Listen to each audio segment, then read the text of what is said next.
Assalamualaikum warahmatullahi wabarakatuh. Selamat siang dan salam sejahtera bagi kita semua. Adil Katalino Bacuramin Kasaruga Basengat Kajibata. Salam museum. Museum di hatimu. Salam budaya. Lestari. Halo sahabat museum semuanya yang menyaksikan secara langsung tentunya di sini di Museum Kapolsek Sintang, dan juga aku juga pengen menyapa yang sedang menyaksikan secara virtual melalui live streaming Instagram @budaya dan Museum Kapolsek Sintang. Baik teman-teman sekalian dan juga teman-teman yang berada di live streaming, pameran virtual temporer kain tradisional Sintang yang diselenggarakan oleh Dinas Pendidikan dan Kebudayaan Kabupaten Sintang telah resmi dibuka pada tanggal 11 Oktober 2021 dan akan berlangsung dimulai dari tanggal 11 hingga 20 Oktober 2021 di Museum Kapolsek Sintang. Nah, pameran wastra ini bertujuan untuk memberikan edukasi kepada masyarakat mengenai kain tradisional Sintang dan juga untuk mempromosikan wastra Indonesia kepada khalayak ramai. Dan tentunya teman-teman sekalian, saat ini kain tradisional sudah menjadi bagian bagi dunia fashion di Indonesia, khususnya di Kabupaten Sintang. Dari selembar kain di tangan para desainer menjadi sebuah tren mode yang dapat menembus dunia fashion tidak hanya di pasar lokal, tetapi mampu menjangkau pasar nasional maupun internasional. Nah, tanpa sedikit pun mengurangi nilai yang terkandung di dalam kain tersebut. Nah, membahas tentang dunia fashion, khususnya di pasar retail, tidak akan terlepas dari kain, gambar pola, dan pastinya peran seorang desainer. Nah, pertanyaannya, ya, untuk di Sintang, ya, apakah ada seorang desainer? Dan kemudian apakah bisa kain tradisional diaplikasikan untuk kebutuhan fashion? Seperti yang menarik untuk kita bahas tentunya. Langsung saja kita panggilkan speakers kita hari ini, Ina Kreatif Sintang by Rubina Sekunda dan Galeri Kain Kontan by Messi Kusenda.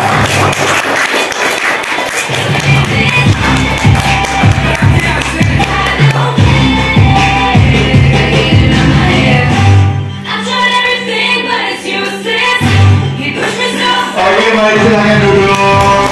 Rubina Sekunda dan juga Kusenda. Ya, cetar ya, ketika masuknya udah dengan energinya ya, nggak kelihatan, harus greget ya, harus energik. Oke, baik, silakan diambil mic ya. Kalian berdua apa kabar hari ini? Luar biasa, amazing ya. Oke, kelihatan sekali ketika masuk ke dalam ruangan dengan energi, nggak kelihatan emak-emaknya.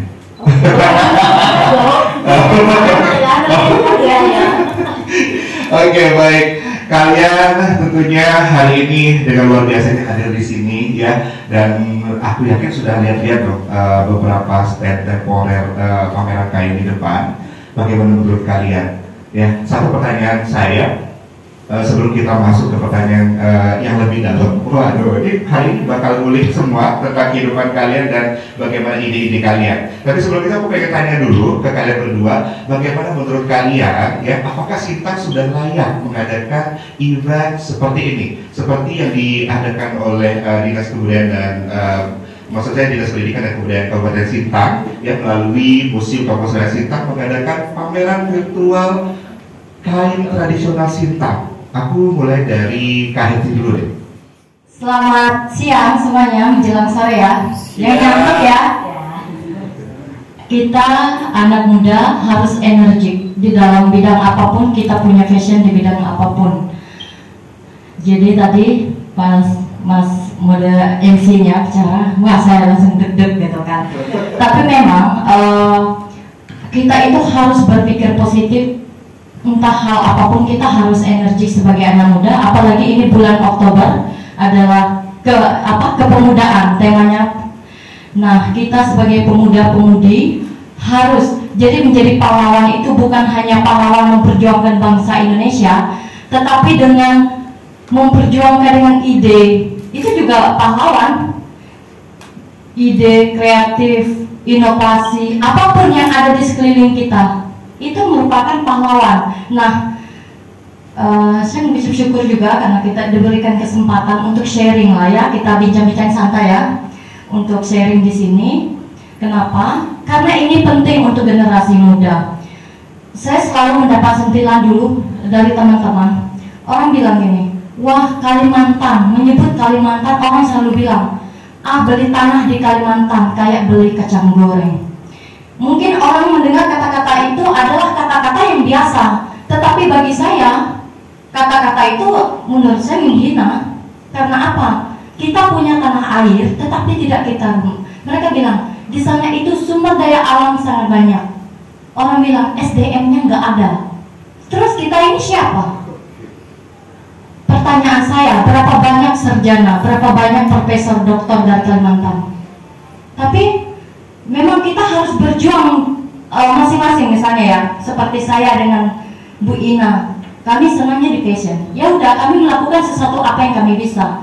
Misalnya kayak teman-teman atau adik-adik juga melakukan apa yang disenangi, tetapi itu untuk mengembangkan daerah kita masing-masing ya, seperti itu. Jadi terkadang kita itu terlalu memikirkan yang harus yang besar, padahal sesuatu yang besar itu tidak ada yang dimulai tanpa dari hal kecil. Karena yang besar itu kita nggak tahu kalau kita tidak mulai dulu. Gimana mau besar kalau kita tidak mulai dulu?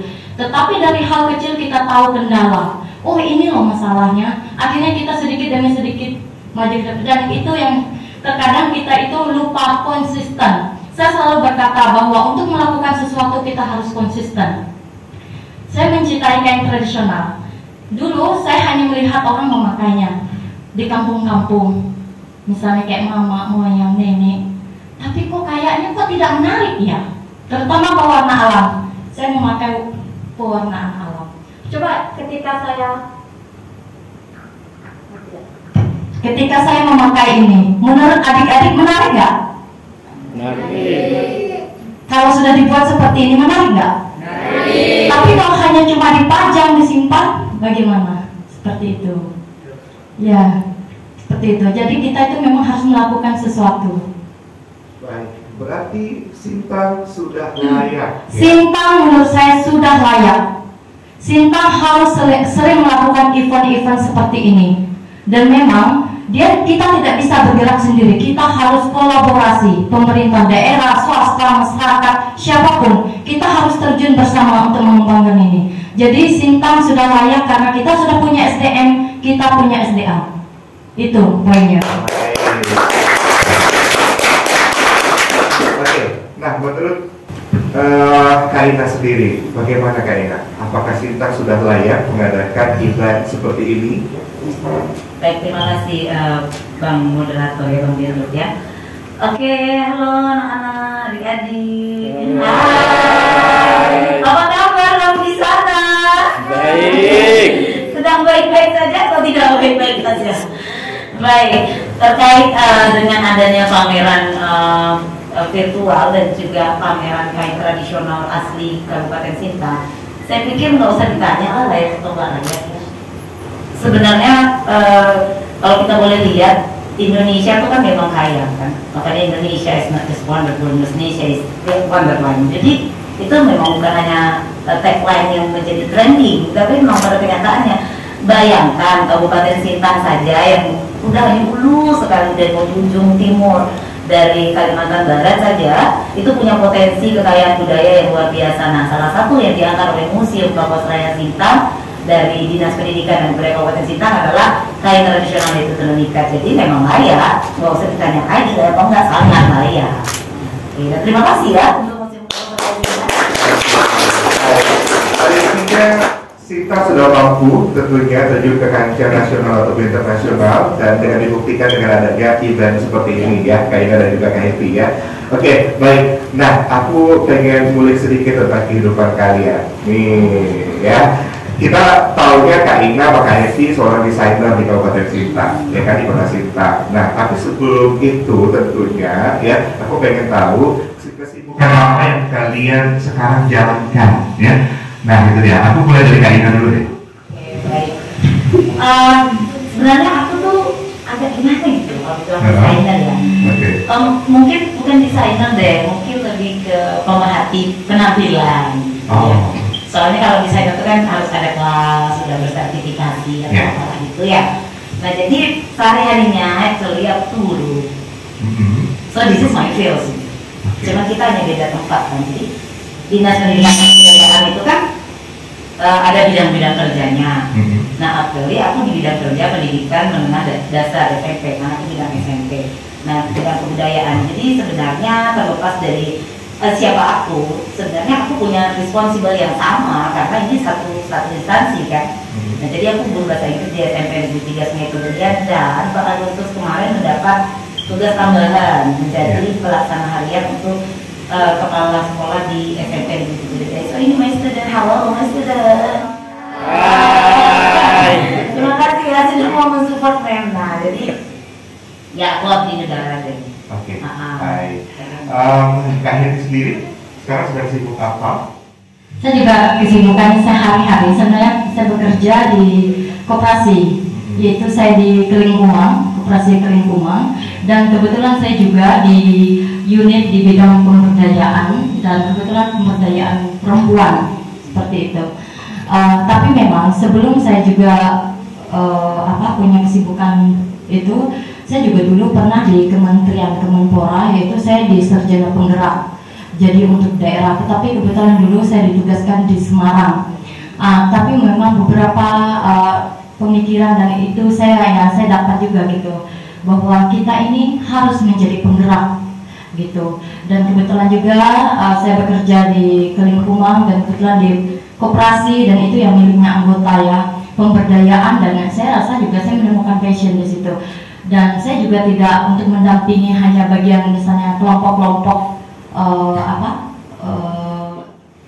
bukan hanya tenun dan segala hal, tapi banyak misalnya kita juga bisa mendampingi kayak pendampingan kelompok YouTuber untuk anak-anak sekolah, nah, seperti adik-adik ini kan gitu. Kita juga bisa untuk mendampingi bagaimana intinya membuat kelompok yang positif gitu.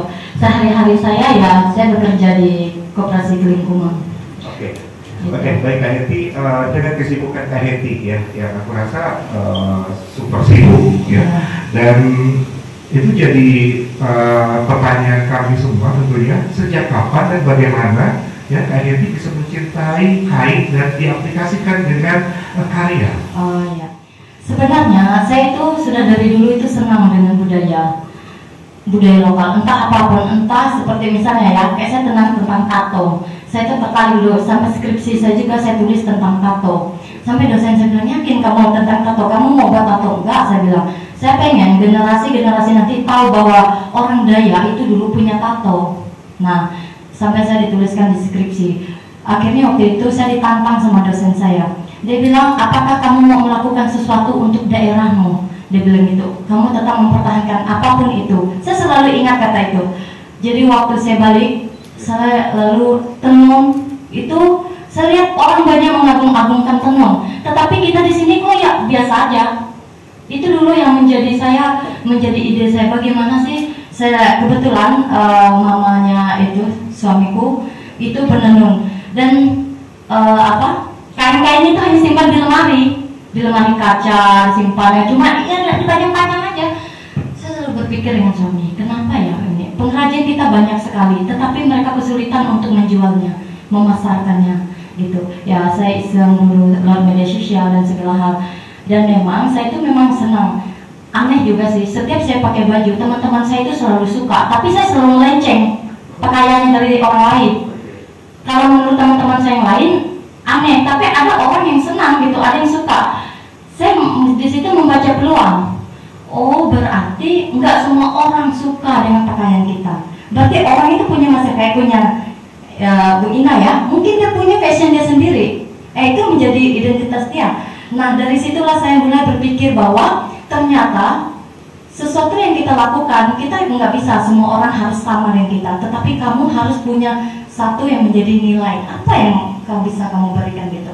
Nah, disitulah saya akhirnya menyukai dan saya suka dengan tenun. Saya suka semua budaya lokal, tapi saya senang sekali dengan tenun sintang. Apalagi saya mencintai sekali pewarnaan alami. Saya itu senang sekali pewarnaan alami karena dia ramah lingkungan, dan itu juga kita mudah dapatkan walaupun dia sulit, tapi saya selalu dengan kesibukan kesibukan saya setiap hari bekerja dan lain-lain, saya itu bisa tidur cuma 1-2 jam. Mungkin terkadang saya terlelap, tapi saya harus bangun, harus berpikir lagi. Kadang saya misalnya ya, kadang saya cepat tidur misalnya karena saya harus tidurkan baby-babyku itu yang umur 4 tahun, yang satunya 1 tahun. Terkadang saya harus bangun jam 3, jam 4, saya harus mikir, saya harus bagaimana nih, saya harus melakukan sesuatu, misalnya entah desain saya harus bagaimana, saya mau banyak membaca, saya banyak melihat untuk dunia-dunia luar. Kita juga harus ya berteman dan berpikir itu, lingkungan itu sangat berpengaruh. Jadi pikiran kita juga membawa kita, menggiring kita ke sana. Nah dari situ saya mulai muncul, wah Kalimantan ini luar biasa, terutama Sintang. Untuk tentunya, kita harus bangkit, walaupun tidak mudah. Saya melakukan sesuatu karya-karya itu ya tidak diterima. Yang ada kita di awal-awal diejek. Wah siapa sih yang mau beli? Yakin kamu? Nggak usah orang luar, keluarga-keluarga sendiri. Siapa yang mau beli kain ini? Sering digituin gitu loh. Tapi ya karena saya suka, saya cintai, saya pajang aja di rumah. Orang lihat di ruang tamu, ya itu rumah saya itu ruang tamu. Saya jadikan saya punya galeri. Nah gitu. Jadi terkadang kita itu ya, terkadang kita harus melakukan sesuatu, jangan dulu besar. Kalau saya sih begitu. Terkadang orang melihat ya udah saat ini, tapi orang tidak tahu saya berkecimpung ini sudah 6 tahun. Dari 2016 saya sudah mulai sedikit demi sedikit, tapi orang tidak ini ya. Karena saya orangnya itu enjoy ya. Maksudnya, mau saya senang, mau saya susah ya biasa aja. Mau gimana, jadi orang tuh nggak pernah tahu beban saya berat, ringan. Saya tidak pernah mau menunjukkan ke orang lain bahwa saya itu susah gitu, bahwa saya juga ya sama susahnya, tapi ya setiap orang punya kesusahan sendiri, kesulitan. Tapi yang menjadi PR-nya adalah apakah kita mampu mengatasinya. Itu saja. Setiap orang punya kesulitan, tapi mampu nggak? Terkadang orang sering bertanya ya, kamu ini kerja, punya baby, selalu menjadi pertanyaan. Terus dia bilang kamu juga harus ngurus ini bisnis walaupun kecil ya, ngurus bisnisnya kecil-kecilan. Bagaimana kamu untuk mengatasi?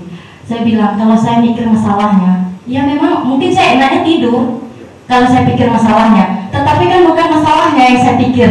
Saya harus memikirkan banyak hal. Tapi memang benar sih, kalau kita melakukan sesuatu terus ya, termotivasi terus, kita akan maju terus. Wah, ya seperti itu. Ternyata mindset itu penting. Mindset kita mau kemana nih? Mau start di tempat atau kita maju bergerak? Nah itu ya, keluar dari zona nyaman seperti poinnya tadi ya. Itu selalu bahagia. Ya selalu bahagia, yaitu entah laku entah tidak, happy saja. Benar nggak? Benar.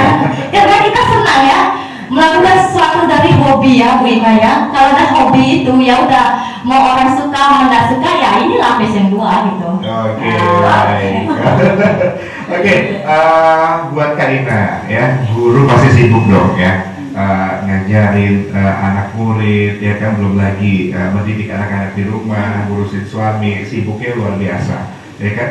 Nah, bagaimana Karina awal kecintaan Karina ya kan dengan dunia fashion, terutama pengaplikasian kain tradisional Sintang ya di dalam fashion. Kemudian bagaimana Karina mencintai dan bisa fokus di dunia fashion tersebut?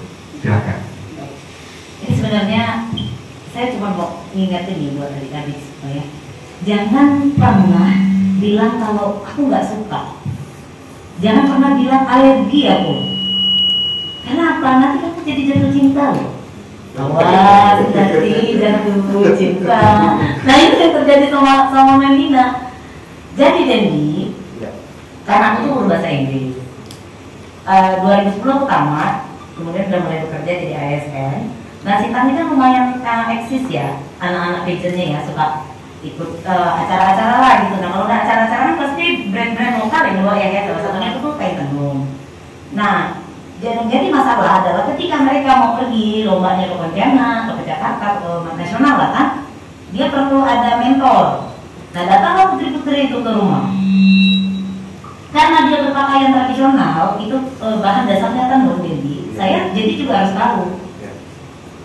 Jujur saya tuh nggak suka, I don't like tenun. Apa sih kuno? Saya kan fashion tribute saya tuh Korea, saya Korea lokal. No, saya nggak suka culture, I don't like it. Saya dari kecil kan, bapak saya orang Mual. Mama saya orang Bandung, masih saudara saya dengan Happy. Jadi dari kecil saya tuh rempong gitu loh, lihat adat istiadat apa sih pentingnya gitu. Saya sampai itu seuzon sama nenek saya. Nenek istiadat datang selalu kota itu ya, kalau kita bahasa orang Bandungnya. Motong ayam terus habis lah ayam di kandang. Jadi start from that moment, I don't like culture. Saya nggak suka budaya. Makanya saya bilang hati-hati, jangan bilang nggak suka. Nanti kebalik kamu jadi gila. Nah kan bahaya. Nah jadi awalnya tuh karena sering dampingin penyanyi itu dari tahun 2010, tapi masih nggak suka ya.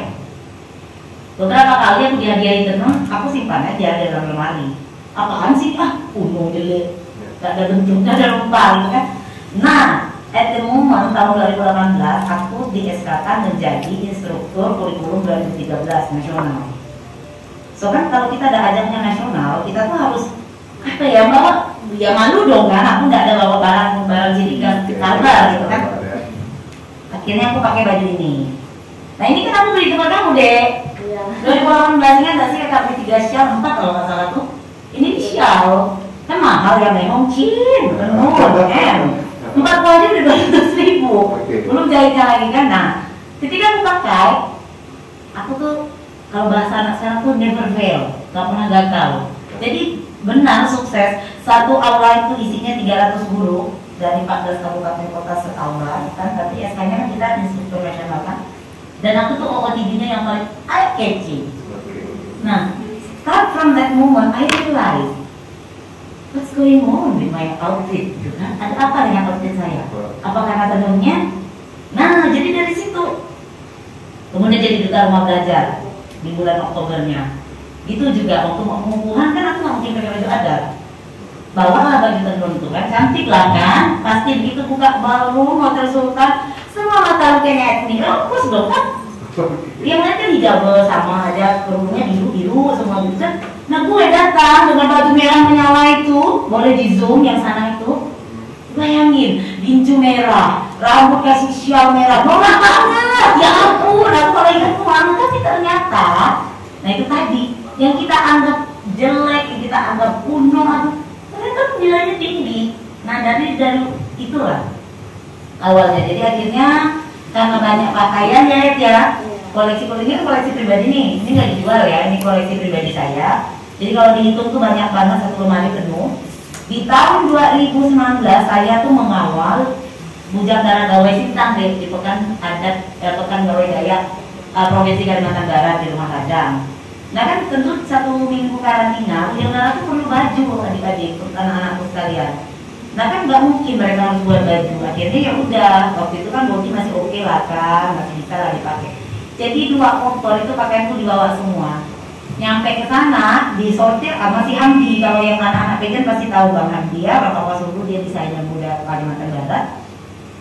Terus Hamdi bilang gini, ini pakaian siapa? Galeri mana yang mau pinjam baju sebaya ini? Mereka tidak tahu. Itu tuh pakaian mem kami, guru bahasa Inggris kami. Dia desainer, katanya kayak gitu kan. Enggak, aku belum datang waktu itu. Nah ketika aku datang, terus mereka melapor, Mem tahu nggak semua baju Mem dibilang sama Bang Hamdi cantik. Terus aku mikir dong kan, berarti ya sama kayak Happy gitu loh, kayak nyentrum gitu. Berarti apa yang aku buat itu bagus gitu loh. Ya udah, starting dari itu. Nah di tahun 2020 pas corona kan ya, otomatis kan kita nggak ada event. Nggak ada event, nggak ada acara, nggak bisa gabung lah, kita disuruh stay at home. Kerjaan Memina, karena Memina tadi Duta Rumah Belajar kan kerjanya webinar, dari satu webinar ke webinar lain, diklat dan segala macam. Nah pas aku ikut kelas dari Charles Bonar Sirait waktu tahun lalu itu, dia bicara tentang personal branding, itu langsung kayak struck my heart gitu, kayak langsung menghantam ke jantungku gitu. Ternyata aku tuh terlalu lama itu tadi diam di zona nyaman. Ya aku udah pegawai negeri, aku udah nyaman, ngapain gitu meningkatkan kreativitas gitu. Nah di bulan Juni tahun lalu waktu ada ajang pameran pengantin tradisional multi etnis di museum ini, nah aku coba awalnya cuma buat masker karena lagi corona deh. Ternyata masker itu cuma besar waktu itu 100 pieces. Setelah masker itu beredar di lapangan, wah permintaannya luar biasa. Sampailah hari ini, makanya Akhirnya minta tolong sama RH Studio, si Randy minta desainkan logo waktu itu. Kayaknya emang juga terlibat di dalam logonya, ya kreatif singkat itu. Nah jadi aku ngangkatnya logonya tuh harus tenun sama corak instan, supaya aku mau kenalin ke anak-anak, karena aku ngurus ya, jadi landasan berpikirnya tuh ya kayak gitu-gitu lah, supaya anak-anak tuh tahu bahwa Kalimantan Barat itu kan kita multi etnis, not only Dayak etnis gitu kan. Kita punya saudara kita yang Melayu, kita punya saudara kita yang Jawa. That's why kenapa nuansanya ada warna merah, kemudian ada corak instan, ada tenun ikat. Nah starting from that moment, jadi aku ya sebenarnya kalau dibilang cinta suka mungkin masih jauh lah dari Hetty. Kalau Hetty kan memang dia memang suka, aku nggak suka karena aku berbahasa Inggris. Budaya literatur yang aku baca tuh Eropa, Amerika gitu. Tapi satu hal yang membuat aku terkelompok memang ketika berkuliah itu bicara atau belajar tentang novel-novel literatur Amerika atau Eropa. Satu hal bahwa mereka konsisten, itu tadi kata Hetty. Orang Eropa nah dari zaman dulu sampai sekarang gaya hidupnya emang kayak gitu. Dia nggak berubah. Nah kenapa kita yang orang Indonesia yang kaya budaya jadi berubah? Jangan kebalik ya Nana ya. Nah, terus aku mau buktikan karena aku pecinta Korea kan ya dong. Dan Korea itu udah ketahuan nih Korean lover. Mama drama, double drakor. Nah, tahun 2 tahun lalu main ke Korea. Dan itu shock, benar-benar shock juga at the moment. Semua itinerary itu tujuan wisata ya Nak ya. Semua tujuan itinerary di Korea, semuanya tuh ke tempat-tempat bersejarah, budaya, yang nonton segala keramik, segala tempayan. Saya sampai ngomel sama suami saya. Ini sih tempayan kayak gini banyak di rumah kita. Segala kain-kainnya ini batu unikan kita, banyak lebih bagus. Nah, so berarti apa? Museum itu ada berapa bulan museum yang dikunjungi? Nah, kebalik sama Indonesia. Ada apa dengan orang Indonesia? Kenapa kita bangga dengan brand itu luar yang mahalnya minta ampun, pembuatnya kita nggak kenal? Kebalik sekarang, yang tenun ikat kayak dipakai ini bah, mungkin kalau ditelusur anak-anak memang dari Paci, jangan-jangan nenek kalian yang buatnya, karena dari ini. Nah kan, kenapa kita nggak lomba-lomba beli yang bibi kita yang buat, nenek kita yang buat? Nah kayak dia mama mertuanya. So jadi kain tenun itu is not only about culture, is it? Jadi bukan tentang barang culture saja, but at that things di benda itu there's much role, ada banyak cinta. Makanya tagline Minat Kreatif adalah cinta dalam setiap potongan kain. Karena kalau tidak ada rasa cinta yang tinggi tidak akan jadi kain itu. Dan penenun, ingat ya, kalau kalian garis bawahi, yang boleh menenun itu hanya perempuan Dayak. Laki-laki dia pun pandai menenun tidak boleh karena maling. Selain dia menenun, dia ikut ladang. Jadi dia menenun tuh di sela-sela waktu dia berladang, di sela-sela dia ngasuh anaknya, di sela-sela waktu dia habis mandi, habis cuci. So bisa dibayangkan kan, untuk menjadikan satu buah kain ini berapa banyak cinta di dalamnya. Gitu. Jadi itu dia kenapa kita harus support tenun sini. Oke, baik.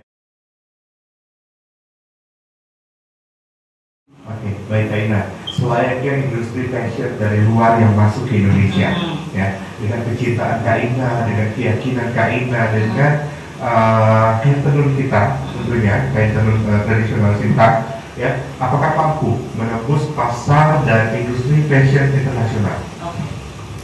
Aku pikir sih sangat mampu ya, karena sebenarnya barang-barang fashion internasional itu kan juga berangkat awalnya juga gitu ya. Kita nggak usah nyebut kredit lah ya. Kita tahu dong kredit yang dibanderol satu barang itu bisa sampai ratusan juta. Itu kan juga dia handmade. Misalnya tas atau misalnya baju itu dia tuh satu seri itu dibuat satu orang, maka harganya sangat mahal anak-anak. Bisa kebayang nggak kalau nanti kain tenun kita juga seperti itu dibuat? Misalnya nih baju yang mempah kayak ini, misalnya dibuat oleh satu orang penjahit spesial. Dan tidak akan ada lagi. Jadi harganya bisa dibanderol sangat mahal. Itu siapa yang membanderol? Kita. Karena apa? Karena kita menghargai. Masalahnya sekarang apa yang terjadi? Kak Hetty itu sudah bertahun-tahun. Dari 2016 dia mencoba mempopulerkan kain tenun. Sayangnya, yang justru memberi harga, meningkatkan level atau tingkatnya, justru bukan orang Dayak, justru bukan orang Sintang. Pastor Jacques Mason, pendiri Yayasan Kobus yang mempopulerkan tenun ikat, yang mengangkat derajat tenun ikat, itu kan orang Belanda, dia bukan orang Indonesia. fashion designer yang mengambil kain Kak Hetty untuk menjadi bahan dasar pembuatan kain baju untuk mereka mengikuti Fashion Week di Jakarta, di internasional sampai ke Eropa, juga bukan orang Sinta. Nggak ada yang orang Sinta. Pertanyaannya sekarang, bagaimana? Apakah hal ini akan kalian biarkan saja? Saya berpikir dari sekarang, ya boleh, kita boleh tahu branded. Saya juga suka dong branded, halu dong kan, tetep ya. Tapi ciri khas kita orang Indonesia harus, saya bangga orangnya, ih dia ini resek deh, bajunya tenun semua. Memangnya kenapa kalau saya suka pakai tenun, masalah buat kamu? Gitu kan? Nah, ada yang bangga dengan branded tertentu, bahkan dengan bangga bilang dia member di sebuah outlet. Terus kita bongkar dia punya lemari, nggak ada satupun kain tenun. Berani ngaku kamu orang Sintang? Kalau aku sih malu. Malu dong, ya kan? Kan lucu. Jadi ada yang ngomong gini Dan, ini benar head. Jadi ini kayak lucu, kayak kontradiktif. Syukur ya di live streaming, semoga sampai ke telinga orang yang ngomong. Jadi dia nanya gitu kan, karena aku suka posting kan di sosial media. Nah, berapa sih harganya? Oh, kalau kain ini sekitar 3,5 atau 400-an ribu. Kok mahal? Ya elah, kalau yang bilang mahal itu orang di luar Sintang, orang di luar Kalbar, mungkin orang Malaysia atau mungkin orang Singapura, mungkin karena dia tidak ngerti, dia tidak tahu. Nah ini loh dia orang Dayak Desa, yang bahkan itu kan barang turunan suku adat Dayak dia, berani dia bilang mahal. So, adik-adik bisa berpikir apa yang sedang terjadi. Makanya berterima kasihlah kepada Museum Thomas Raya Sinta yang sudah melakukan pameran kayak gitu lah. Oke, baik. Aku ke Kak Hetty. Kak Hetty, bagaimana menurut Kak Hetty? Produk Kak Hetty ya kan dengan pola dan juga ide-ide kreatif Kak Hetty gitu kan. Aku pengen tanya, akan mampu apa tidak menembus pasar industri internasional? Tadi saya banyak dengar juga dari cerita Kak Inaya, ya memang ya luar biasa, emangnya seperti itulah yang terjadi. Terkadang ya gini, kita tidak menghargai budaya kita sendiri, itu yang terjadi. Orang lain mengagumi, memuja budaya kita, tapi kita sendiri ya sendiri, wah mahal benar, why ini kok bisa kayak gini. Coba loh, satu kain itu ada yang 3 bulan buatnya, ada yang 4 bulan. Kalau dia full di situ, itu pun paling cepat itu 1 bulan. Bayangkan dengan kita pengrajin 300-400 ribu, kita nih anak-anak muda yang masih bilang mahal. Kasihan nenek moyang kita nih, menangis mereka. Bayangkanlah gitu. Seharusnya kita sebagai generasi muda, kita yang buat ini nih branded loh, buat ini nih mahal. Kenapa batik itu bisa mahal? Memang dia ada yang murah ya, ada yang juga yang 80-100 ada. Tetapi yang dia handmade, yang dia manual, yang dia batik tulis, coba tanya, batik lasem itu, saya beli itu paling murah 700 ribu. Ada bahkan yang 5 jutaan, 4 jutaan pertanyaannya. Tetapi apa yang membuat orang, kenapa orang memilih batik itu? Pertanyaannya, pertama, dia cuma buatan manual, motifnya cuma satu, ada kelas. Nah, sekarang segmen kita kelasnya kelas mana nih? Kita mau masuknya kelas mana? Karena ada kelasnya itu. Kalau tadi dibilang punya Kak Ina tadi mahal, berarti itu bukan kelasnya kakak. Dia kelas yang bawah dari itu. Nah, benar. Karena mungkin dia mengenalnya kain tenun yang troso, yang dibuat ATBM. Itu yang merusak kain tenun kita. Ya, Pastor Manson itu sangat luar biasa jasanya untuk Sintang, walaupun dia orang luar, tetapi kalau bukan pastor itu yang menggerakkan atau melihat dulu tenun ikat pendampingan bahkan apa, saya rasa tenun ini udah hilang.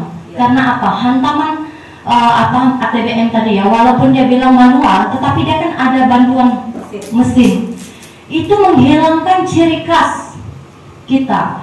Nah, harapannya untuk kita Pemda atau Kabupaten Sintang, pemerhati budaya, pemerhati lokal, atau dinas pendidikan, dinas kebudayaan, museum, tolong itu diperhatikan. Karena orang menarik membeli barang ini, orang akan datang berwisata ke Kabupaten Sintang, dia akan melihat keasliannya. Kalau dia lihat ATBM, ngapain dia nggak akan Jepara sana? Coba lihat motif-motif Sintang udah berseliweran, Bahkan orang kadang menawarkan saya ya, nih dia bilang motif Sintang, tapi dia pakai ETBM, jualnya cuma 80.000. Bayangkan kebanting dengan kain kumbuk kita, harganya 1 juta, 1 juta lebih. Bagaimana nanti pengrajin kita di sini?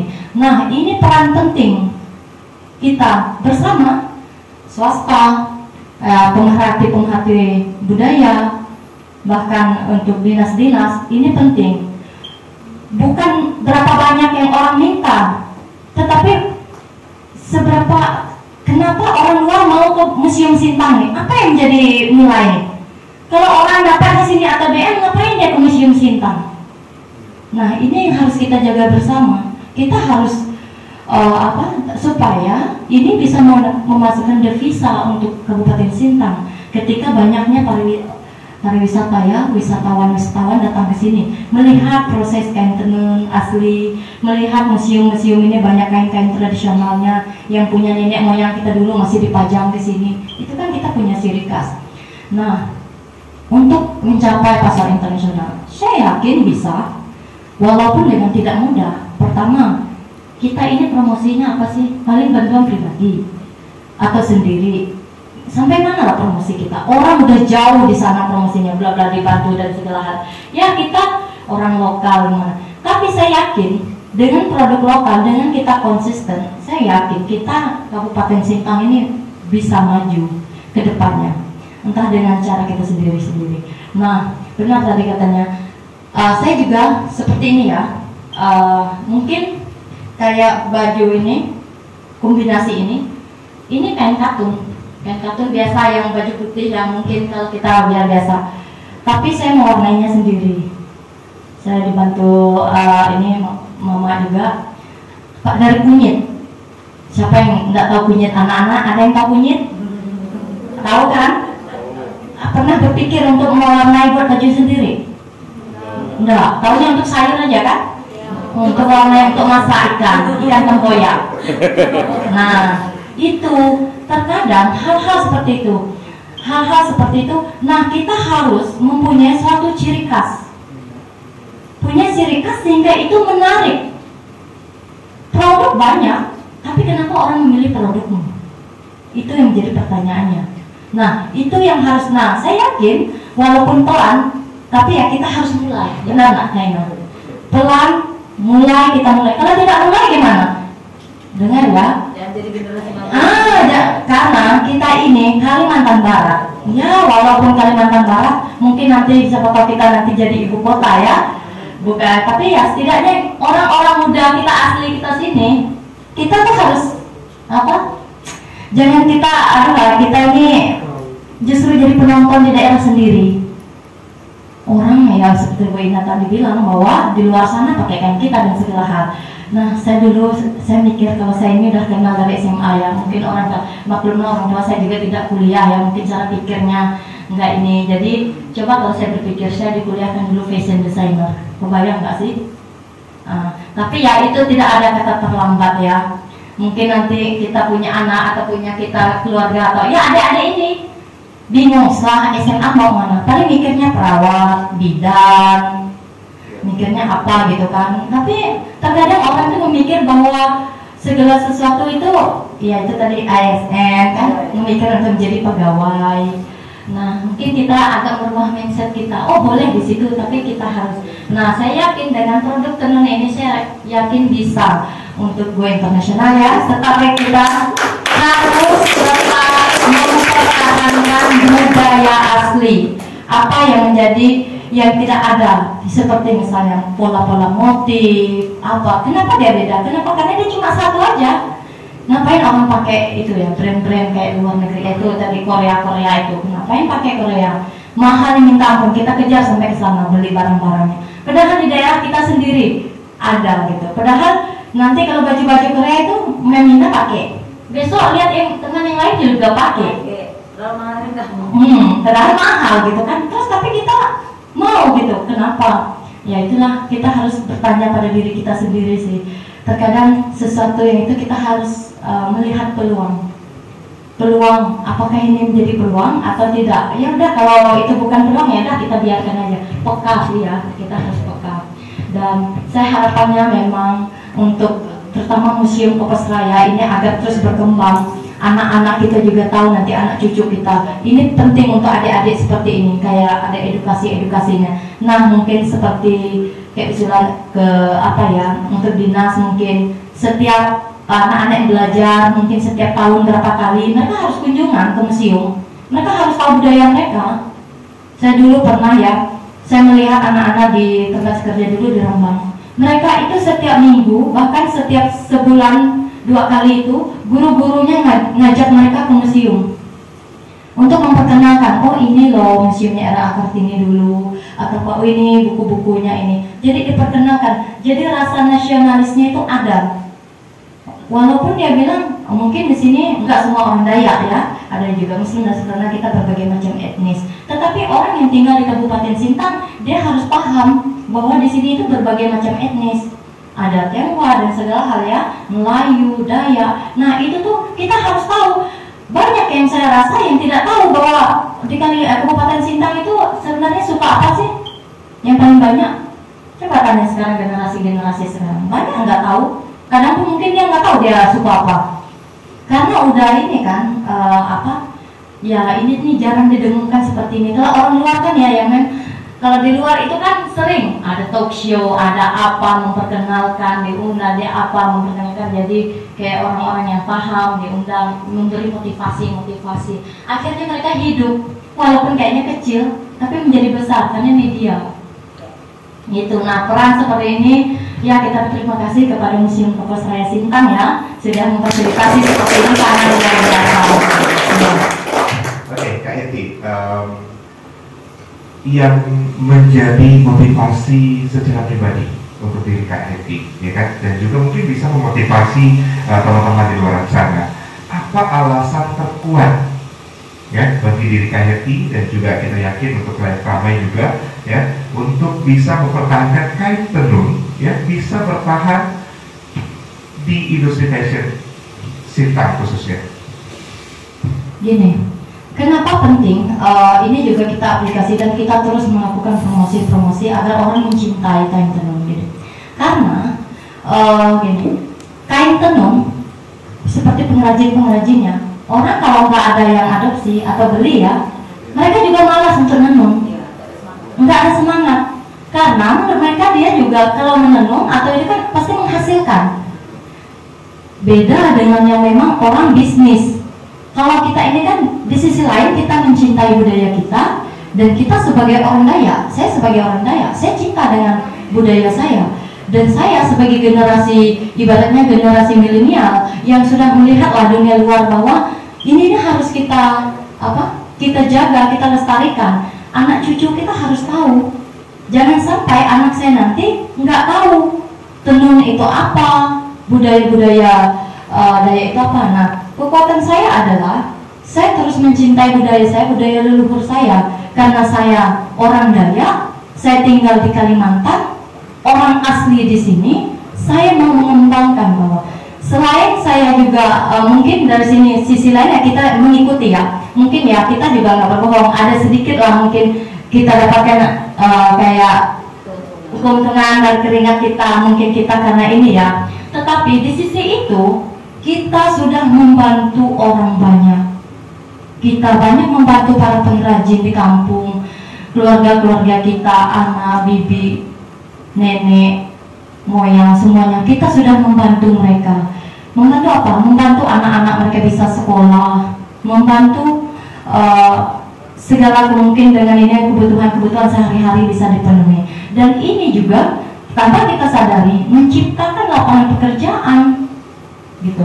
Dengan banyaknya kita melakukan sebagai generasi muda mempromosikan atau mengaplikasikan, kita juga membantu orang banyak. Nah, dulu saya juga saya selalu berpikir, karena saya ini senang pemberdayaan ya, saya selalu dari dulu saya melakukan sesuatu, saya tidak pernah bertanya apa yang kamu berikan untuk saya, tapi saya selalu bertanya dalam hati apa yang bisa saya beri. Saya tidak pernah orang meminta saya apa gimana, saya tidak pernah saya meminta apapun. Nggak apa-apa, kalau orang tidak menghargai saya sudah, gitu. Makanya saya selalu percaya kita tuh melakukan saja dulu, karena terkadang yang kita lakukan tuh nggak selalu satu pemikiran dengan orang lain. Ya tidak apa-apa, kita tidak dihargai itu nggak apa-apa. Yang penting ya kita happy aja, benar kan? Kita harus happy, kita harus percaya, trust. Saya itu trust, make it happen. Jadi kita percaya dan lihat apa yang terjadi seperti itu. Jadi memang kepada kita harus, karena saya cinta budaya saya. Oke, Itu poin poinnya. dengan cinta terlebih dahulu. Ya. Dan itu menjadi landasan kalian yakin Ya. bahwa kain tenun tradisional Sintang ini akan bertahan di industri tekstil Ya. Indonesia khususnya, ya. Ya. Oke, Kak Ina sendiri, bagaimana menurut Kak Ina? Kak Ina pasti punya sesuatu hal tentunya yang menjadi penguat Kak Ina untuk memotivasi diri Kak Ina, dan mungkin motivasi itu juga bisa ditularkan ke teman-teman di luar sana, ya, baik itu teman-teman yang berada di sini, ya, di Museum Kabupaten Sintang maupun yang sedang menyaksikan di live Instagram. Silakan Kak Ina. Baik, kalau motivasi sih pasti lah ya, udah umur kan juga udah tua ya, 36 tahun tuh kalau dalam masa zaman dulu orang hidup itu udah masuk persiapan untuk bertapa ya. Jadi tahun rohani lah saya sebutnya. Yaitu utama seperti apa yang dikatakan, memang begini ya Jen ya, Kathy dan juga anak-anak sekalian, memang kadang-kadang itu memulai sesuatu atau melakukan sesuatu tuh enggak mudah. Janganlah minta orang mendukung, yang ada tuh orang ngolong dulu. Siapa lu? Gitu loh. Kamu siapa? Gitu, berani-berani membuat sebuah brand fashion gitu kan? Tidak masalah sih. Hidup kan memang seperti itu ya. Ada negatif, ada positif, ada timur, ada barat. So itu kenapa kita disebut manusia? Karena ya Tuhan menciptakan kita serupa citranya. Jadi kan kalau kita belajar di agama ya, di kitab suci itu jelas bahwa manusia itu diciptakan serupa dengan citra Allah. Makanya Adam dan Hawa itu menjadi manusia pertama, mereka diberi semua kuasa oleh Tuhan, sampailah mereka jatuh ke dalam dosa. Nah sama kayak kakak gitu. Jadi ya memang benar, saya sih tidak bilang saya itu suci gitu, tidak bilang saya juga baik. Tentu ada dong keuntungannya ya, namanya juga kita pelaku kan, pelaku usaha lah kan, seperti itu dan itu menjadi motivasi. Kalau hitung-hitung, tidak tahu ya, karena tidak pernah dihitung, ngecek buku nota itu satu buku nota itu kurang lebih tidak salah, kalau tidak salah ya, satu buku nota itu isinya 50 pieces. Saya sudah menghabiskan kurang lebih 10 atau 11 buku nota ya, karena waktu itu aku pesannya tuh kan tidak bisa sedikit ya kalau kita pesan buku nota itu. Aku pesan buku nota tuh kalau nggak salah tuh ada 80 eksemplar. Nah itu udah aku pakai kurang lebih 12 pieces. Nah berarti artinya memang udah banyak sih, ada juga nggak pakai nota. Kalau punya dikit-dikit kan nggak nota, hanya paling di buku aja. Berarti artinya itu udah banyak sekali nih. Banyak ya, itu banyak. Masker itu kurang lebih udah 20 ribuan masker ada lainnya. Tenun kain itu ada. Nah, kalau adik-adik boleh HP-nya bagus sekarang, cek di Ina Kreatif, itu bukan buat promosi sih sebenarnya. Ina Kreatif itu bukan juga untuk cari follower. Nggak tahu kalau dari kain pasang gimana, followersnya banyak nggak sih? Saya 2.000-an lebih. Ah banyak. Oh Ina Kreatif itu cuma 600-an, nggak belum nyampe 700. Iya, terkadang juga banyak follower, kalau ininya nggak banyak. Iya. Tapi yang perlu kalian sadari, hidup tuh memang kayak gitu. Yang menyukai kita tuh nggak bakal banyak, lebih banyak yang nggak suka. Tapi jadikan itu motivasi. Misalnya orang kritik kita, nggak apa-apa. Dibilang bajunya jelek, dibilang bajunya begini, nggak apa-apa. Yang penting baju itu dibeli orang. Kalau atas, kalau benar sih ngomongnya gitu ya. Bajunya dibilang jelek, nggak apa-apa. Itu kan kata kamu. Kata tetangga sebelah, toko sebelah bilang bagus, dibeli.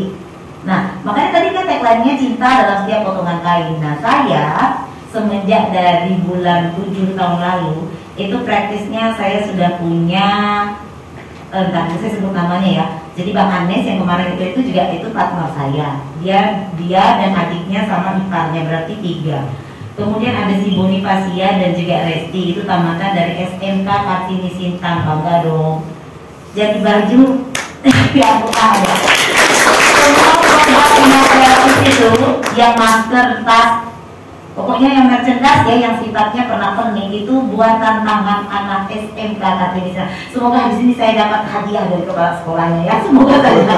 Kalau nanti dipertegas ya. Nah itu anak SMK, jadi yang anak SMK bangga ya.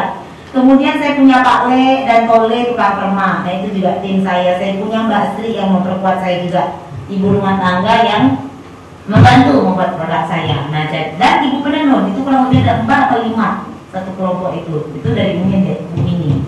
Nah yang spesial Dendi dari kain kakak itu yang membuat saya motivasi saya adalah kan kayak tadi yang bilang, kain itu juga ada grade-nya. Nah jadi misalnya kalau kayak di galeri kain Batam, Yeti bisa nih milih mana kain yang bisa dijual ke nasional, kain yang dioper keluar. Nah kain yang kakak ambil itu adalah kain sortiran, kain sisa pilihan galeri. Itu kan tetap kain deh, betul gak sih deh? Nah itu tetap hasil karya tenun loh. Nah tadi Eti bilang itu akan punya nilai jual, mereka akan mendapat keuntungan. Kalau seandainya tidak diadopsi, nggak dibeli, kan itu membuat malas. Ngapain capek-capek tenun, nggak ada yang beli. Nah itu motivasinya. Jadi woman empower woman. Jadi men kan perempuan dong ya, dong kan perempuan masa sih laki-laki ya kan teman-teman ini selalu dikira yang lagi pula kan. Nah jadi perempuan yang menggerakkan perempuan, saya kepengen saya guru, saya perempuan, saya bisa menggerakkan perempuan-perempuan lainnya. Dengan cara seperti ini saya tidak ngerti fashion designer, tapi saya punya selera berpakaian yang baik. Nah terbukti semua produk kita kreatif laris kayak jual bakwan. Seperti yang Kak Ina bilang tadi, setiap kain ada grade, ya kan? Aku pengen tahu, Kak Ina biasanya mendapatkan bahan baku itu dari mana?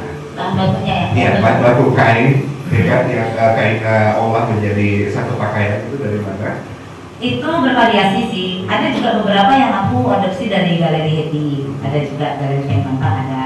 Kemudian dari galeri Kobus itu juga ada. Nah kalau dari galeri itu sih datangnya macam-macam ya, dan hanya dari satu desa. Karena untuk di Sintang itu kan yang masih aktif melawan itu kan ada di Kecamatan Tulang Permai itu kan daerah seputar Batu Panjang, Ransai Panjang, Sungai Malang juga ada itu yang masih menenun itu. Kemudian kalau di daerah Kecamatan Dedan tidak jauh nih, tetangganya murid-murid saya itu di daerah Baras, Sungin, nah itu masih menenun.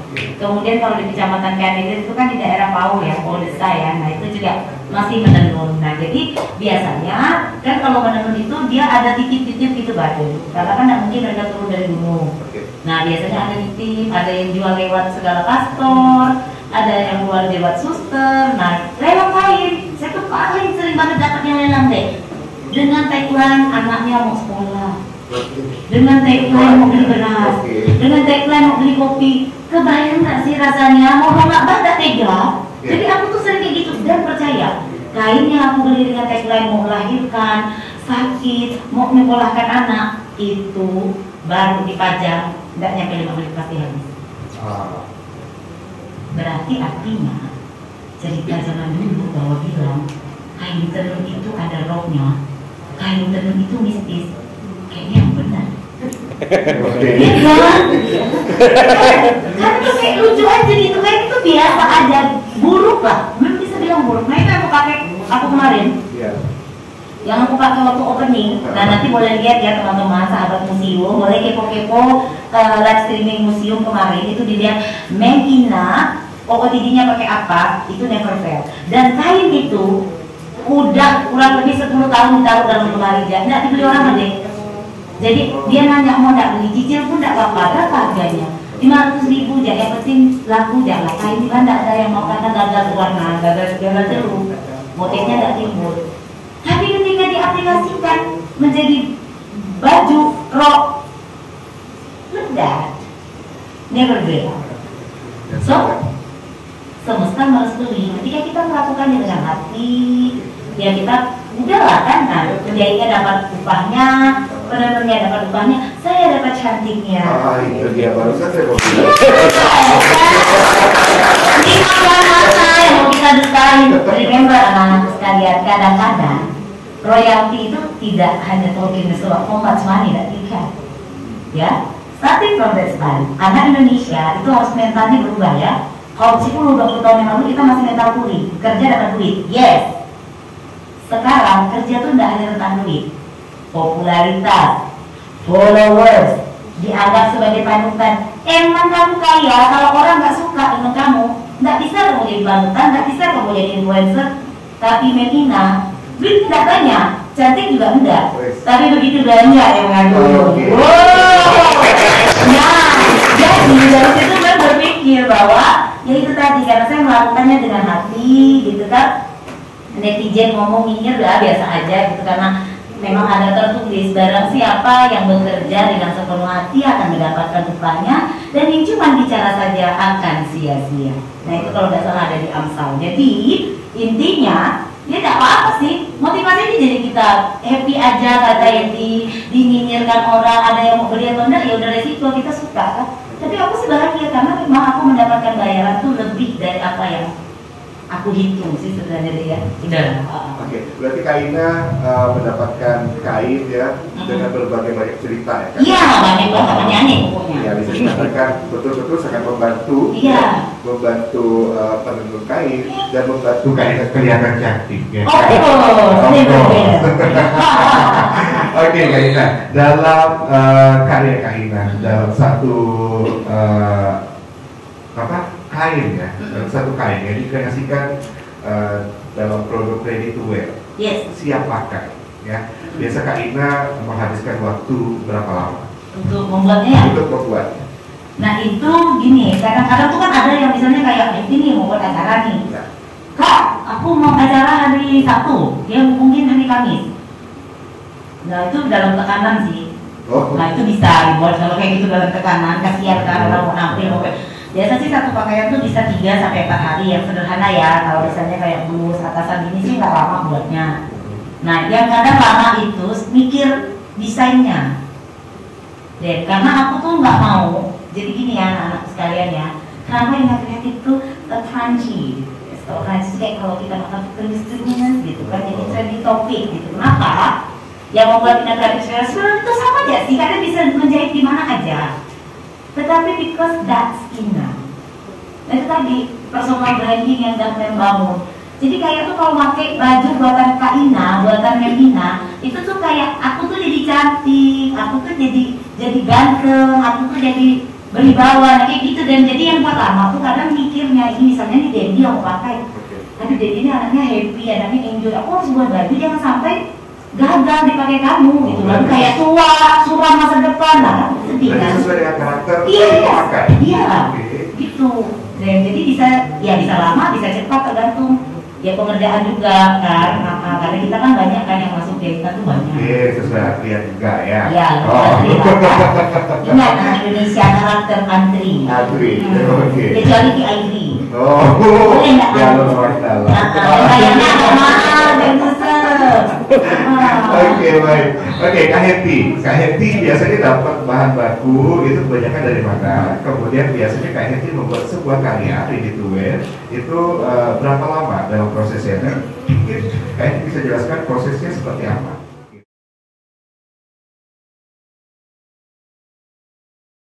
Oke, Kak Heti biasanya dapat bahan baku itu kebanyakan dari mana? Kemudian biasanya Kak Heti membuat sebuah karya ready to wear itu berapa lama dalam prosesnya? Dan mungkin Kak Heti bisa jelaskan prosesnya seperti apa? Gitu, silakan Kak. Oke. Kalau masalah bahan itu saya memang kebetulan mama ya, mertua, terus moyang, bibi itu semua dari saudara-saudaranya suami, keluarga. Ada juga dari desa-desa yang lain. Itu kan karena memang masih keluarga semua.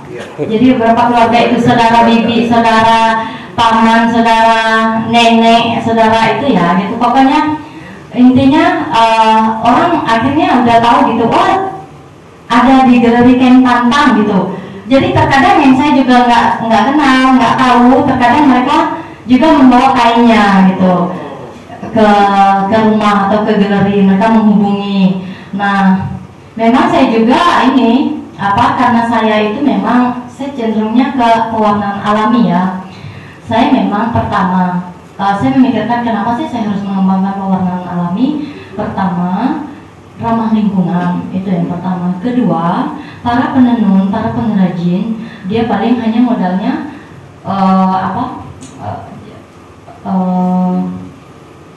benang. Nah, tapi untuk pewarnaannya dia bisa mengambil dari lingkungan sekitar. Misalnya daun kemunting, daun jambu, daun mangga, kunyit, daun nangka. Saya mengembangkan sampai ke sana. Terus karena memang kendalanya sekarang itu kan kalau pewarnaan sintetis memang ada, tapi memang itu karena beberapa mereka bilang ketika mereka buang airnya tadi, pewarnaan limbahnya tadi, ayamnya mati. Nah, saya sampai berpikirnya ke sana gitu. Karena memang beberapa seperti bibi ya, mereka bercerita, wah ayam kami pada mati gitu karena memang beberapa limbah. Nah, saya sebagai orang pemerhati budaya ya, mungkin saya juga nggak yang terlalu gimana, tapi saya karena saya senang budaya, saya cinta lingkungan, saya sampai memikirnya ke sana. Jadi bagaimana sih ini supaya kita juga harus memperhatikan lingkungan. Saya harusnya bantu nih gitu. Tapi mereka bilang kalau alam itu tingkat kesulitannya tinggi. Pertama mereka harus mencari pewarnaannya, pembuatannya agak sering sulit Kak. Misalnya kayak pewarnaan kan, coba lihat yang alam. Ini pun karena pakai kunyit, dia kuningnya seperti ini ya. Kuningnya seperti ini. Ini karena kunyit. Ini campuran kunyit hutan sama kunyit kita, kunyit di dapur biasa. Jadi kalau pewarnaan kunyit kan mungkin jarang cerah. Jadi kadang orang tuh pengen lah yang jereng gitu, merah, tapi mau yang alam. Saya bilang sulit kalau untuk yang pewarnaan alam, kalau untuk merah. Jadi saya pengennya, jadi masyarakat itu, para pengrajin dan para keluarga juga ya, pengennya mereka juga memperhatikan lingkungan mereka sekitar. Kayak daun kemunting, banyak tuh dilapkan, tapi kan nggak ada digunakan. Sering nggak ada adik ketemu daun kemunting? Kepikiran nggak untuk buat warna baju? Enggak. Nah, hal-hal seperti itu yang saya harus gali, yang saya harus. Nah, ini tuh yang di depan adik-adik itu kunyit. Nah, itu saya pikir aja, saya blender kunyitnya, saya pas hari Sabtu saya libur, ini harus saya ngapain nih gitu. Saya blender, saya buat, saya kreasikan. Nah, ini jadi baju nih. Nah. Mungkin gitu ya. membawakan Mungkin yang kreatif bisa ini. Nah, terkadang kita tidak memperhatikan, karena saya juga memperhatikan lingkungan. Saya pengen sesuatu yang produk dari saya adalah kita ramah lingkungan, sustainable. Nah, berapa banyak sih orang yang mencintai pewarnaan alami? Mungkin dari kita sini berapa banyak yang senang pewarnaan alami? Enggak banyak, tetapi harus ada. Karena kalau tidak, hilang budaya kita. Kan? Nah, seperti ini. Ini sebelum ini nanti akan dicuci lagi, dibersihkan karena ini baru diwarnai, dicelupkan. Nah, kalau udah dicuci dia akan seperti ini, bersih dan setrika. Nah, kenapa? Terkadang kesulitan ya. Ada orang kan gini, saya pengen nih pakai tenun, tapi banyak yang nggak cocok kombinasinya Kak, bahan kombinasi benar nggak? Kayaknya mungkin agak kesulitan. Udah tenunnya udah mahal nih, tapi bahan kombinasinya bahan biasa, gagal atau apa.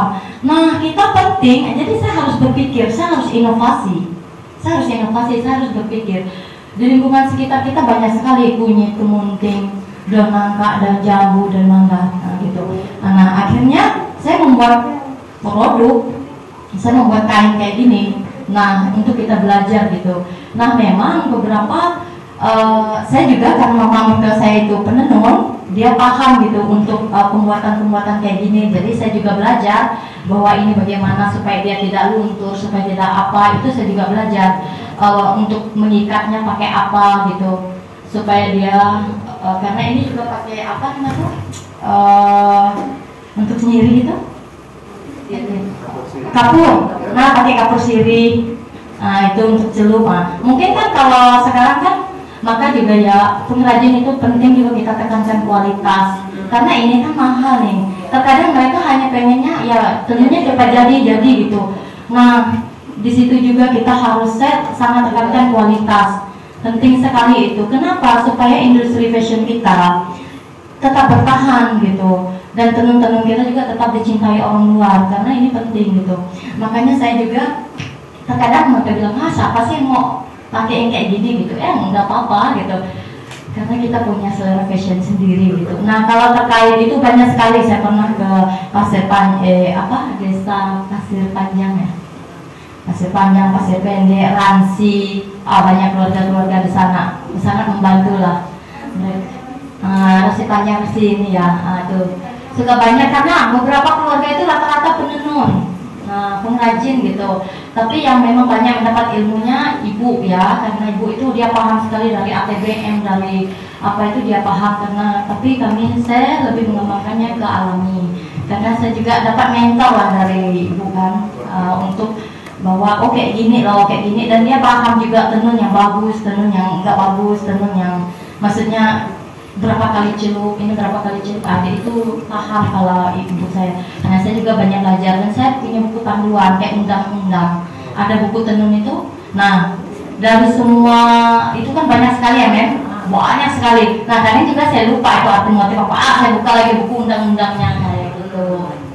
Tapi memang ya, kalau untuk mengenai apa, dari mana dan apa itu memang saya rasa banyak sekali gitu. Dan mereka sama kayak tadi, terkadang mereka untuk bayar uang sekolah, untuk membantu mereka untuk kebutuhan sehari-hari. Bahkan mereka kadang ya udah lah gitu kasih dulu, misalnya kan untuk bayar anak sekolah kan nanti dulu terjadi saya kasih ya juga kayak gitu. Tapi memang saya bersyukur juga karena memang saya didukung suami ya kalau untuk terkait ini, dan juga karena saya juga menjadi anggota di Kelingkumang. Ya kita juga didukung gitu, jadi memang ini terus berkelanjutan lah gitu.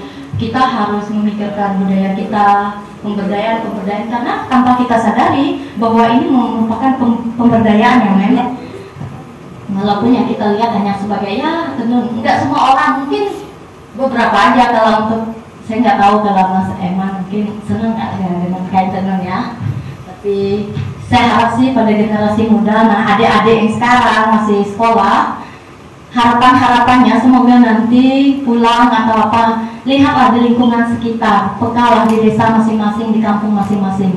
Nggak harus tenun, apapun yang bisa kita kembangkan, yang itu merupakan budaya lokal. Nih Museum Papos Raya Sintang ini masih kosong, harus banyak yang harus kita isi, ya.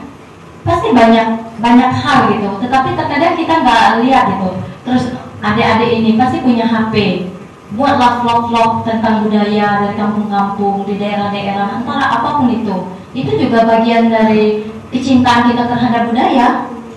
Nah, yang tadi ya pertanyaan kedua tadi apa ya?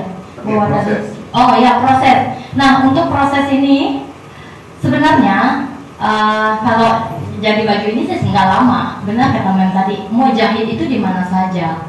Tetapi untuk menghasilkan sebuah baju, untuk dia menarik dan dia punya nilai, itu kita perlu punya konsep. Nah, brand, menaikkan brand itu tidak mudah.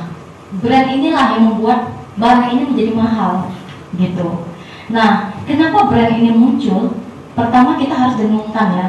Kita mulai biasa di galeri itu, saya nggak tahu ya, mungkin Kak Ina atau teman-teman, kalau di kain pantang orang itu lebih mengenalnya saya itu lebih ke fokus di alami. Orang kalau cari alami di galerinya kain pantang gitu. Karena memang saya juga memang fokus juga di situ ya, beberapa saya fokus tadi karena kecintaan saya juga tadi terhadap lingkungan hutan dan segala hal. Karena dulu saya juga sebagai aktivis, saya banyak juga bicara tentang hutan dan segala hal ya. Nah, kenapa brand ini saya munculkan alami? Terus saya juga pengen ada kombinasinya alami. Mungkin saya punya selera fashion sendiri seperti ini. Kalau menjahit itu dimanapun bisa. Tetapi untuk dia menjadi produk yang bagus, yang indah, itu kita punya konsep. Saya ini nama brand saya ini Udanum.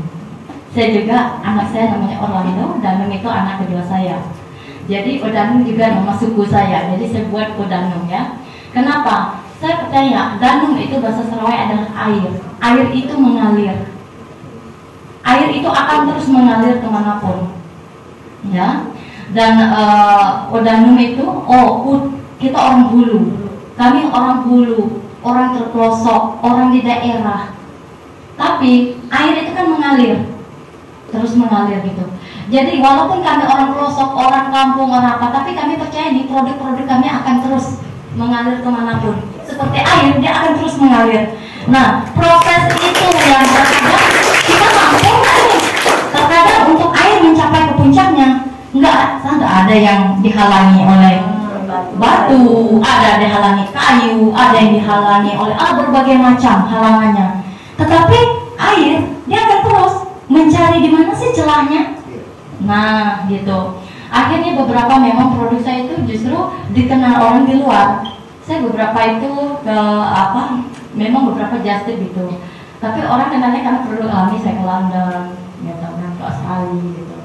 Dan saya bilang, saya percaya sih, itulah tadi, lakukan dulu gitu. Terus kalau saya menjahit itu, benar beberapa juga saya dari itu SMK Kartini, dia juga pernah. Dan gurunya juga ya, tapi bukan guru ini SMK-nya, gurunya beberapa, terus teman-teman yang lain juga partner menjahit. Tetapi kalau untuk selera membuat ini bajunya, saya sendiri yang punya ide, saya harus punya ide. Terus beberapa kali kerjasama dengan fashion designer itu. Sebenarnya mereka dulu sebelumnya bukan fashion designer nasional, ibaratnya ya sama seperti saya yang satu frekuensi, tetapi karena kita punya satu ide, punya suatu pemahaman yang sama, akhirnya kita bersama-sama. Saya memperkenalkan kain tenun, mereka sebagai fashion nasional akhirnya dikenal di tingkat nasional. Makanya Glory Canva kan juga dikenal. Tetapi kita bersama-sama nih membangun konsepnya seperti apa yang mau kita bicarakan. Mereka banyak sekali sharing dan diskusi sama saya, karena mereka juga nggak terlalu paham sebenarnya kan. Tetapi kalau kita kerjasama, yaitu kalau saya selalu berpikir kolaborasi, kita jangan pernah berpikir untuk berapa sih untung, berapa sih yang harus kita itu. Saya tidak pernah berpikir, karena saya percaya semesta itu akan mengikuti. Ya itu tadi seperti brand saya Udangan tadi, dari hulu ke hilir.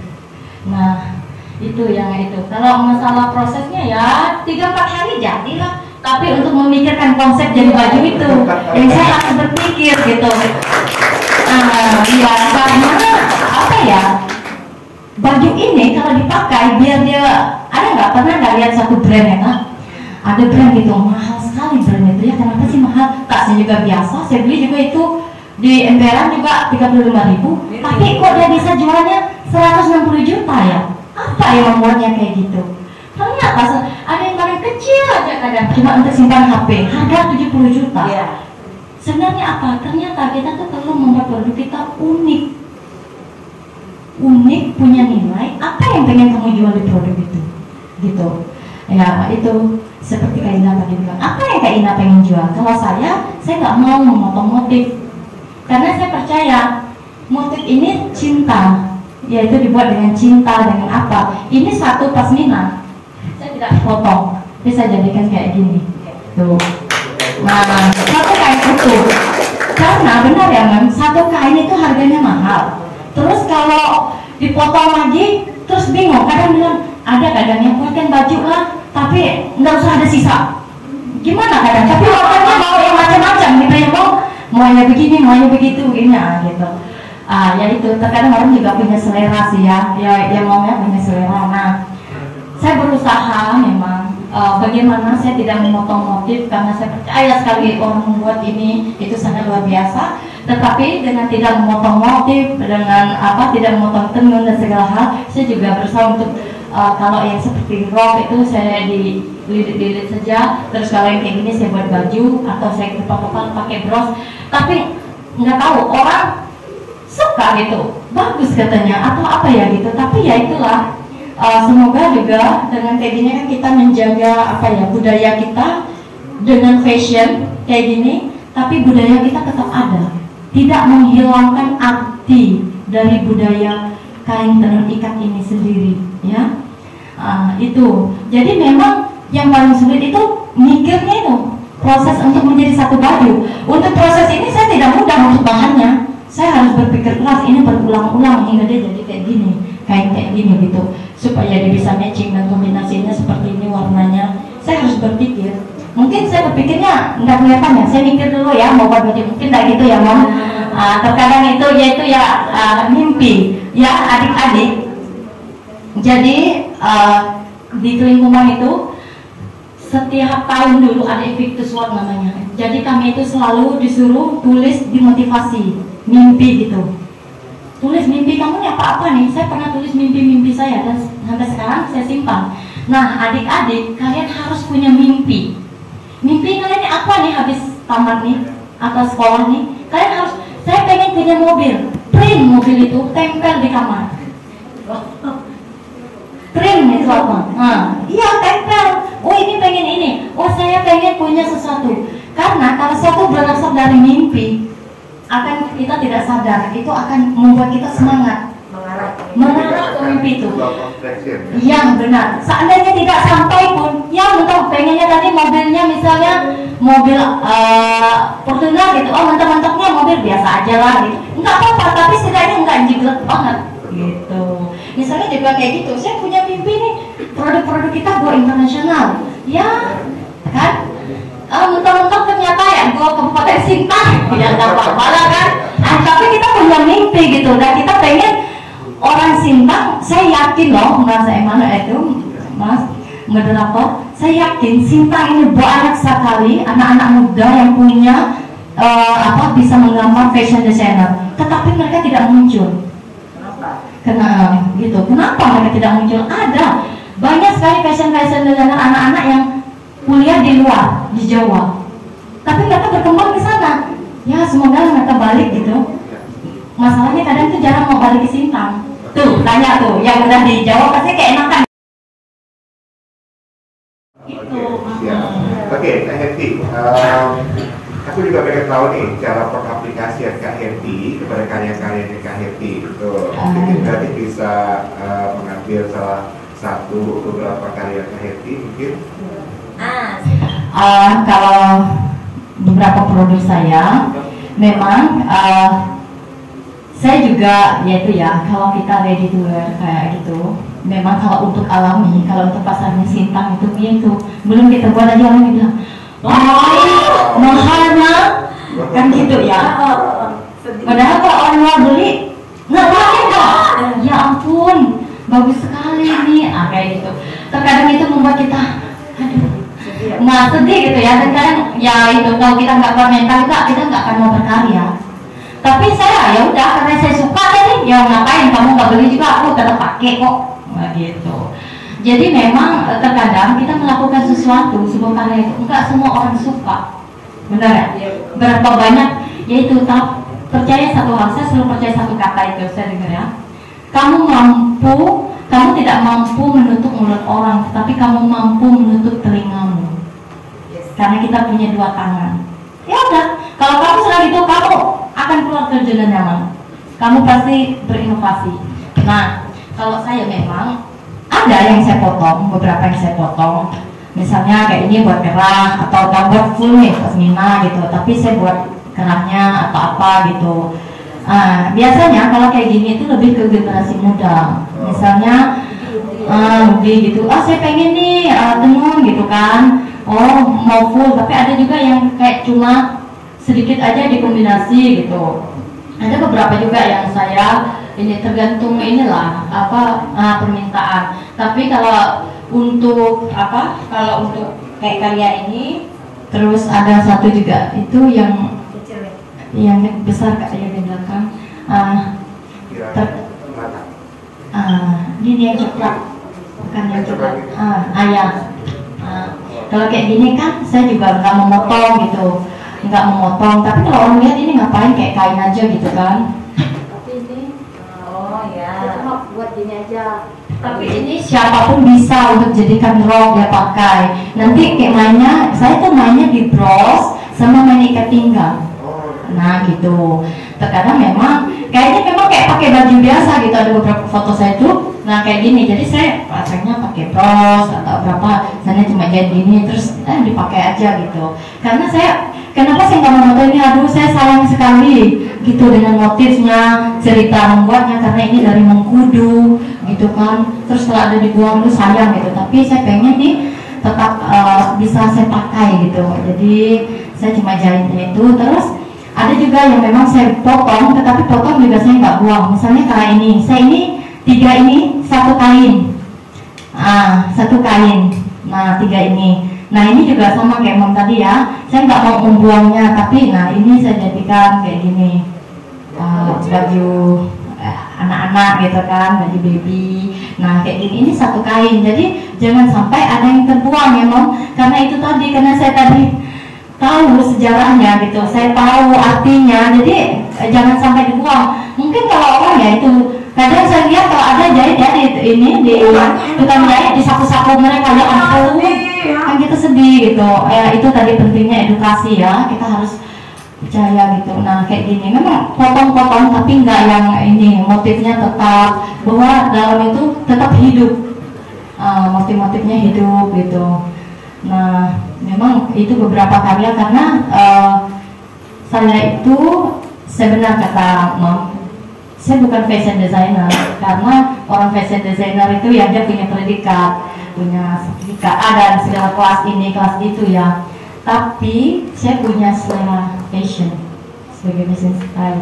Jadi saya punya selera fashion dan itu selera fashion saya tuangkan, saya aplikasikan gitu. Nah, kita buat. Terkadang pasti ini juga kan selera fashionnya sendiri kan. Nah, bangga kan? Ini kan fashionnya gitu. Dia punya fashion sendiri. Maksudnya juga punya fashion sendiri gitu. Jadi setiap fashion seseorang tuh beda-beda. Kayak Agnes Mo, dia punya selera fashion sendiri gitu. Nah, dari situlah berangkat dari situ yaitu kitanya apa ya namanya? Enggak tahu. Apa ya? Iya, karena kita netizen. mungkin bertanya tentang netizen ya gitu. Karena kadang saya juga kalau gambar saya sedang coret gini, terus saya dipatung, saya kasih ini lilin saya kasih peniti. Nah itu saya sudah dapat. Kadang saya simultanitas, nggak tahu ya, karena orang tuh udah tahu. Kadang orang bilang, kontak, aku mau ada acara nih, bisa nggak kamu bantu aku nganuk kain tenun aku? Kain tenun aku ada di lemari. Kadang aku juga pusing gimana ya, ada yang kadang badannya besar, ada yang badannya kecil kan. Tapi akhirnya kenapa ya? Karena udah ini ya, orang tahunya Heti ingatnya kain tenun kali ya, karena udah lama kan, jadi mungkin orang ingatnya Ina, Ina punya ini baju, jadi kalau mau berbaju ke Ina aja lah, gitu. Jadi akhirnya mindset orang tuh dari kain batang misalnya, kain tenun, bus tenun, gitu. Jadi akhirnya dengan sendirinya saya mengasah juga sedikit-sedikit gitu. Tapi emang ya itu ya, terkadang kita fashion itu kita punya mentor, kita punya orang yang kita suka. Nah gitu. Nah nanti ya ceritanya tuh kayaknya ada sekretnya tuh. Nah pasti adik-adik juga pasti punya selera masing-masing fashionnya kan? Percaya saya pasti ini punya idola artis masing-masing. Nah dari situ terkadang kita itu muncul ya. Terkadang kita bukan menjiplak, tetapi kita lebih kepada melihat, berinovasi. Nah gitu, kita harus gitu. Berarti dimulai dengan, bisa dikatakan dimulai dengan membangun personal branding. Ya, membangun personal branding. Kamu mau di branding apa nih? Gitu. Terkadang kan misalnya brand, yaitu ya membuat satu brand itu yang nggak mudah ya. Brand, terkadang branding. Tapi kalau kamu sudah branding, kita bisa pertahankan. Ya dengan sendirinya lah gitu. Jadi saya selalu mengikuti itu. Terus kalau untuk ininya lebih kepada mungkin Bu Ina tahu, saya cuma sekilas tahu tentang dia Mbak Den Purip. Kalau Mbak Den Purip itu kan dia itu dari nol gitu. Dia senang tentang batik, ngawi dan segala hal. Dan akhirnya dia terjun ke semua tenun seluruh Indonesia gitu. Dan dia juga jadi ternyata seseorang untuk menjadi seorang seperti itu tidak mudah. Kita harus mulai dari nol dan akhirnya dia bisa dikenal di seluruh dunia ya. Beberapa negara dia cukup dikenal, dia punya outlet di beberapa negara gitu. Dan itu dia mengangkat tenun-tenun Indonesia, Western Nusantara gitu. Nah, saya selalu bilang, ya ampun kok bisa ya tenun kita Sintang itu yang menjadi ininya orang luar, bukan asli, bahkan orang Sumba, petingginya orang yang di Jawa gitu. Nggak ada yang muncul orang Kalimantan Barat gitu, nggak ada. Itu tuh orang luar, orang Barat, nggak ada. Terus selama ini gitu, kemana gitu orang-orang itu yang bilang wajar, mereka bilang Kalimantan itu SDM-nya nggak ada. Ya, wajar kan? Karena apa, kita itu katanya kaya akan SDA, tapi yang muncul kain tenun misalnya, ya dulu ya, bukan itu yang memperkenalkan, bukan asli dia, bukan orang luar yang memperkenalkan. Nah itu juga sedih sih gitu. Jadi saya punya inspirasi ya kayak gitu. Jadi si ini juga siapa? Sebelum Minta, karena dia kan mengangkat juga ya tentang kain-kain tradisional juga itu bagus gitu. Saya sering juga, ya memang terkadang yang kain-kain tradisional ini nggak dihargai, nggak dinilai gitu. Ya biasa-biasa aja lah. Justru lebih dikenal itu kan fashion ini ya, seperti ini luar. Walaupun kayak produk lokal kayak Erigo apa gitu kan, tetapi kan itu bukannya bahan tenun, bukan bahan itu gitu. Nah itu justru nggak jelas. Karena apa ya? Yang nggak tahu apakah seperti apa dia, kita nggak ngerti dukungannya apa gitu. Nah memang kita juga ya sebagai orang Sintang, kita tuh perlu juga dukungan ya dari pemerintah daerah gitu. Nah karena apa? Kita harus muncul. Mungkin sekarang saya misalnya mau muncul ya, tapi harapannya nanti adik-adik ini juga mereka bisa muncul gitu. Ternyata ada loh orang Kalimantan gitu. Jadi saya kalau masalah inspirasi saya nggak tahu ini, tapi saya Agnes Monica, saya dari dulu saya lihat dia berjuang bahwa dari dia kecil sampai saat ini. Coba lihat dia pernah bilang nggak? Apa yang nggak dia tanamkan? Konsisten. Walaupun seperti apa dia konsisten tetap di jalannya gitu. Mungkin ada loh pengaruh kiri kanan siapa sih gitu kan, terkadang kita gitu ya, kita perlu menemukan jati diri kita. Tetapi semakin kita ke depan, semakin ini kita udah menemukan, oh ini fashion saya juga nggak tahu ternyata fashion saya kayak gini gitu. Memang dari dulu waktu saya SMA kan suka baju yang saya pakai, tapi aku nggak tahu bahwa aku akan nyemplung di sini. Ya baru sekarang nih sadarnya gitu, benar ya gitu. Tapi benar, kita itu perlu mentor dalam hidup. Mentor itu penting. Siapapun menjadi idola kita, karena mereka bisa menginspirasi. Ya, benar. Mereka bisa menginspirasi kita dalam hidup. Entah mungkin di saat kita down, di saat kita ya seperti kita bekerja lama, capek, lelah, kita harus begini berpikir apa. Kita perlu mentor. Saya sering terkadang mendengar motivasi dari orang-orang yang sudah sukses. Itu penting untuk merefresh lagi otak-otak kita ini ya seperti itu. Aja nih Kak Heti ya, aku pengen dengar nih harapan Kak Heti ya untuk generasi sekarang ya, bagaimana kedepannya harapan Kak Heti untuk menghidupkan kembali dan mempertahankan eksistensi kain tradisional Sintang ini, tentunya di Sintang khususnya dan tentunya umum bagi Indonesia dan internasional. Silakan. Hal khususnya, memang beberapa hari yang lalu ya, beberapa minggu lalu itu kebetulan diundang untuk webinar terkait bagaimana sih untuk kain wastra Nusantara, terutama untuk tenun semua ya. Terutama saya juga ada berbicara tentang tenun Sintang, tenun ikat Sintang, bahwa ini kita harus bergerak cepat. Bergerak cepat seperti apa? Karena penenun-penenun kita itu rata-rata sudah tua. Kita ini harus punya kayak kita harus punya tempat yang sekolah, dia harus belajar terus apa-apa seperti apa gitu. Kita tuh penting itu.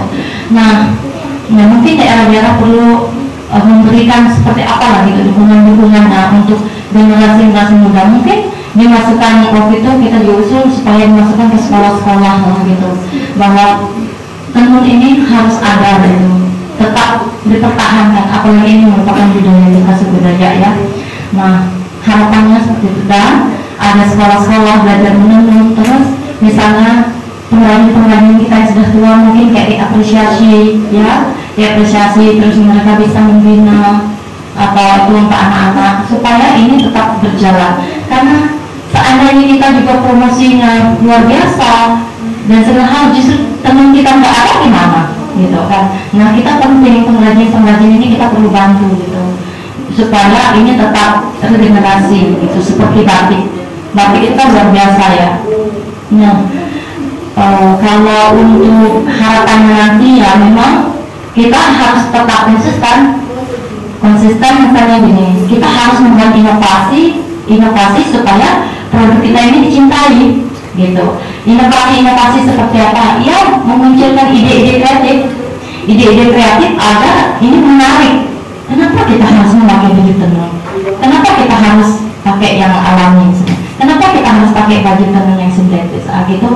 Nah itu penting. Jadi harus ada gitu dukungan-dukungan pemerintah, pihak swasta. Nah kami juga mungkin nanti kita bekerja sama, semoga ada pemberdayaan untuk tetap mengembangkan tentang terkait produk ini gitu. Ya itu harapannya event-event seperti ini harus sering diadakan untuk anak-anak sekolah. Apalagi kan sekarang kita anak-anak sekolah ini memang kita perlu melibatkan anak-anak setiap SMP, SMA itu penting. Kita libatkan mereka dalam kegiatan-kegiatan seperti ini. Karena apa? Mereka ini bukan mereka nggak tahu. Ya, karena tidak dikasih tahu. Nah, karena nggak dikasih tahu gitu. Jadi fungsi kita ini harus memberitahu itu. Nah dengan cara apa? Ini dengan event-event yang dibuat oleh